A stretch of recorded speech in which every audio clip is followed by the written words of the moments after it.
This one had a disclaimer at the beginning. It did have a disclaimer at the beginning. Spider-Man Far From Home trailer 2. Ooh. Which I appreciate they did that, first of all. But you know what I thought about? What if somebody, not knowing that, just put that trailer before Endgame? Like, like they just threw the trailer before Endgame in the theater. Yeah. Can you imagine? Oh man, do you imagine how pissed people would be? Oh, that would be terrible. So there's spoilers for Avengers Endgame. Dude, that's like, do you remember when they put in the beginning of Finding Nemo, they put Sausage Party in a... Yeah. Oh, dude, that had to have been terrible. So bad. Oh man, can you imagine if someone... Oh, dude. Oh, that hurts just thinking about it. I know. Oh my god. If you haven't seen Endgame, don't watch this. It's like, what? What? Like, everyone's like... Yeah. Oh, that's amazing. And funny enough, Tom Holland's the one saying that. Yeah, Tom I know, because Holland he spoils everything. Did Did you see the clip of him at the Infinity War? Like, he went to an Infinity War premiere with the directors, and he thought he went to a post Q&A. That's what he thought he was doing, a post Q&A after the movie. I heard about it. I didn't. And then there's a video of it. So he thought he was doing a post Q&A, but it turns out no, they were doing the whole thing before the movie. That's so weird, though. That's a weird way to do it. It is weird. So he comes out and he's like, "I'm alive, everybody." No, I did see that actually. He's like, "I'm alive, everybody." This fucking guy, Tom Holland, man, it's so bad. Oh no, but you could have taken that a different way. Like, you could have taken that a different way, you know? Yeah. Like, he's just alive as in, like, he's in the real world. Like, Yeah. Oh, dude, oh, no! Oh, man. That hurts. So bad. You said Infinity War, though. No, that's what I meant, Infinity War. Because, he dies in Infinity War. So they thought he saw that. So that's what you were saying was... Oh, okay, never So they didn't know he was going to die. So when he says... See, I saw a compilation of that stuff, so I actually thought that he was doing it for Endgame. No. Okay. He came out Thanks before. for clarifying. No, it was... For me. It was for Infinity War, so that's even worse. Okay, whoa, boy. Yeah. Whoa, Nelly. Oh, boy. That's bad. Anyway, Spider-Man Far From Home looks pretty good. It does. And there's a lot that there's a lot said in it. Yeah, first of all, here's the thing. Okay, first of all, let's just talk about the multiverse. So they're bringing in the multiverse, because Quentin Beck Mysterio is from another world. I don't think he's from... I think he's bullshitting everything he's saying. Probably. Because he's in the comics, he's a huge con artist. He's a con artist. He's like a master illusionist, whatever. So yeah, I don't think what he's saying is the truth. But let's just pretend it is. The multiverse, that's insane. But isn't it the whole purpose of putting the stones back was so that they didn't create multiverses? Yes. Or so it's like, are they kind of going against what they established? Yeah, actually, I just saw something pop up on my phone yesterday saying that the writers of Endgame did not know that they were going to do that. Oh, really? Did not know. Damn. That's not good. No, that's not They're good. not communicating. Yeah. So... I mean, I know why they're not doing it. It's because they wanted to keep it under wraps as best they can. Yeah, but like, for sure. Come on, guys. No, that's crazy because so yeah, but is no, I can't even say that because I was gonna be like, is the multiverse different than different dimensions? But that's literally what the multiverse is. Is it different than Spider-Verse? No, Spider-Verse is like the multiverse. Okay. So but it's like the whole purpose of returning the stones at the end of Endgame was that you didn't have multiverse. You didn't have like different dimensions, and now they're kind of bringing that in. Maybe there's some sort of aftermath thing that happens. Right, like some temporal. Maybe that's why they're making this the end of Phase 3. That's true. Maybe there's like something, and in the comics, and this is one thing that's interesting. The MCU really has just become the Marvel comics because I remember reading even during Phase 1 and Phase 2, I would read some of the Marvel comics and see these crazy multiverse storylines, and even like Spider-Verse when that was released, I was like, there's no way the movies are ever going to get this crazy. Like, there's no way they're ever going to get this nuts, because that's too much for the non-comic book reader. They've definitely been able to, like, ease into it. Yeah. But now I'm like, damn, they're going for it, dude. Because, like, I'm telling you, dude, the Marvel Comics universe is insanely intricate, complicated, and just enormous. They're getting there. And that's one thing I'm nervous about with Marvel, because I love Marvel, I do. I'm nervous about... Because comic books are different than movies. Comic books are different, because comic books... one writer will take Iron Man in this direction, and all of a sudden, Iron Man's with the Guardians of the Galaxy out of nowhere during the same time. So, like, there'll be an Iron Man comic book, and then Guardians of the Galaxy comic book happening simultaneously, but then Iron Man is a member of the Guardians. So you're like, what the... like, how is this... what? You know?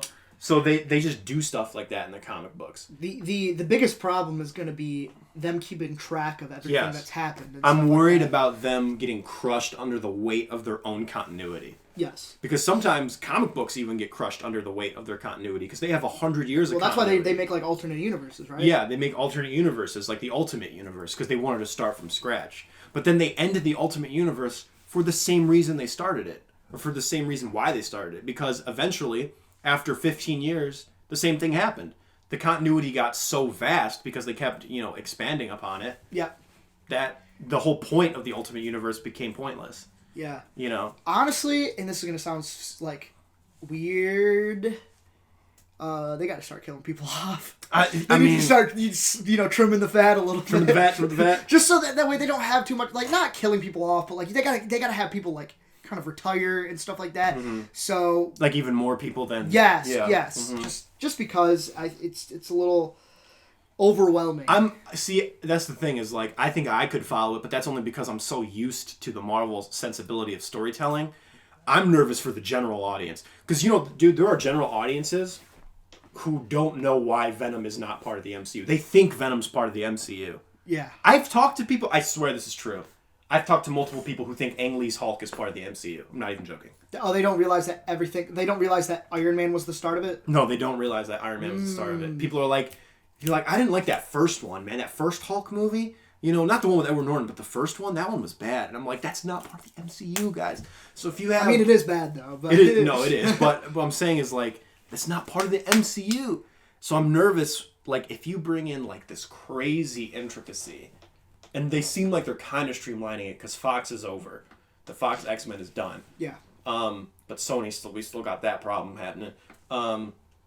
I just feel like it's going to be hard for general audiences to wrap their brain around. It's going to be hard working it as a movie, though, because you have all of these characters that you've got to balance screen time with and stuff like that. Like, that's going to make it complicated, because there's, like, 200 members in, like, the Avengers or something like that? There's a ton in the International Avengers. Oh, 100%, dude. They're always putting more and more Avengers. I have a book of just the Avengers. It's like a ultimate guide book. Mm-hmm. It's like an encyclopedia. Yeah. And it's insane how many members of the Avengers there are. You know what the irony is that Spider-Man was actually a reserve member of the Avengers for the longest time until the new Avengers. Meaning, like, he wasn't like an official Avenger for a very long time. He was just a reserve member, which means he would just come and go. He would just come and go. Like, whenever they needed him, he would come. But he was not like a permanent member. Yeah, and now he might as well be the face of the Avengers. Yeah, pretty much. Not gonna go there. Never mind. Yeah. But anyway, we might be diving too deep into this because Mysterio could just be bullshitting. That he's from another Earth. Yeah. Yes. 100%. I honestly think he is. I mean, he could. I mean, like, I think, and you also think, I'm sure, that he's a villain. He's using all this to his own gain, right? Yeah. That's your theory. Yeah, I mean, it's really hard to say what is, like, concrete, like, what's actually happening in this one, because, like, remember, before we even saw Endgame, we were like, oh, well, that Nick Fury is not Nick Fury. It's the Chameleon, It's the Chameleon, and, but, like, it would kind of make sense if it was the Nick Fury, and, like, where the state of, like, the Avengers are and stuff like that. But here's the thing, too, not to interrupt you, but, if you look, and I might be reading too far into this because my theories are not proven right. I mean, remember when I said this takes place before Infinity War? Yeah. That's obviously not the truth. I think Nick Fury is the Chameleon, and I think that because if you look at the technology they're using, like, in that cave... No! It's very non-advanced. It's kind of not S.H.I.E.L.D.-like. Like, he uses a freaking dart gun to incapacitate Ned. I'm like, that doesn't seem very S.H.I.E.L.D. Then again, what's with the S.H.I.E.L.D. right now? S.H.I.E.L.D.'s kind of like... Yeah, that's true. Kind of dead. That's true. So maybe they are underground. I don't know. This is all theory. Yeah. I don't know. I feel like there's going to be a twist with the Chameleon somehow. I just feel like he might be Nick Fury. I don't know what they're going to do. I don't know either. It's gonna be interesting. Maybe he's was it Zendaya or whatever? Zendaya. Oh! She was like I know you're Spider-Man. Like, it's really obvious. Like, what do you mean? Yeah. What do you mean? There's like a million people. Like, that could be it. Like, yeah. Well, I mean, he did show up to save them in DC, and then if something happens, then he shows up again to save them during the field trip. It'd be like obvious. But it looks like he's disguising himself. Did you see his new that outfit and stuff like that? Oh yeah, like the stealth outfit. Yeah. That looks awesome. It does look awesome. It looks so cool. But, and did you see? I don't know. I could be reading too far into this again, but was there a kind of like a diss to the Amazing Spider-Man a little bit with the cops? Because remember, like a big thing. I remember Brian mentioned was pissed about this. Remember in the Amazing Spider-Man when Andrew Garfield was like toying with that cop? And he like takes his gun away and he's like, I just did 80% of your job. Blah, blah, blah. Yeah. You know, Brian was like, Spider-Man wouldn't do that. Spider-Man likes the cops. He's friends with the cops. Like, that's just something Spider-Man wouldn't do. Yeah. Blah, blah, blah, blah. And he was really mad about it. And this kind of does that where he's like, well, I'm too busy doing your jobs. And they're like, oh! Like, but it's kind of like a joke. Yeah. And he's like, I'm kidding. Keep up the good work. Yeah. You know, so I feel like, I'm wondering, is that a little... Yeah, they're like, this is how you should have handled it. Yeah, exactly. Come on, Sony. Speaking of that, did you see that quote from that Sony executive that was just released? No. Well, they don't know who said it, but in one of the meetings, this is before the MCU, they were like, Marvel has a ton of characters, and the guy was like, who gives a shit about any of these characters? Go back and negotiate only for Spider-Man, is what he said. What? Yeah. He's like, who gives a shit about any of these characters? I'm like, oops. You know? Boy. Oops. That's a big no-no. Yeah. There's some great characters. I don't even think Spider-Man's the best character. No. Yeah, get out of here. No, I love Spider-Man. He's definitely my top 3, maybe top 5. And Tom Holland plays him great. He does. He definitely... No, he's great. And another critic, I can't remember who brought it up, that they're kind of making Tony the Uncle Ben of this incarnation. Yep. And that's kind of I actually thought about that too. Yeah, and I'm like, there's a part of me that likes that because it's something new, but at the same time, I'm like, man, Uncle Ben's Uncle Ben, you know what I mean? I mean, they brought up Uncle Ben. Like, they did, but I don't know. I feel like... See, because the thing with Homecoming, and I do like that movie, and we've discussed this before, is that they tried to be so different from Tobey Maguire and Andrew Garfield because they didn't want the character to get stale. I feel like they kind of lost some of the essence of that character. Yeah, they really just eliminated like the origin story. Yeah, completely. You know exactly what happens. Let's just do more action. Yeah, 100%. Let's just change the origin. Let's just focus a little bit more on Vulture. Yeah. So I get why they did it, but at the same time, there's a part of me that's like, oh man, I kind of miss some of that classic Spidey. You know what I mean? Yeah, but I feel like we've gotten it with Endgame a little bit, like a little bit more. Yeah, that's true. So interesting. I mean, it still looks good. Still got many questions that will be answered once I see the movie. Jake Gyllenhaal always kills it. I love him. Can't wait.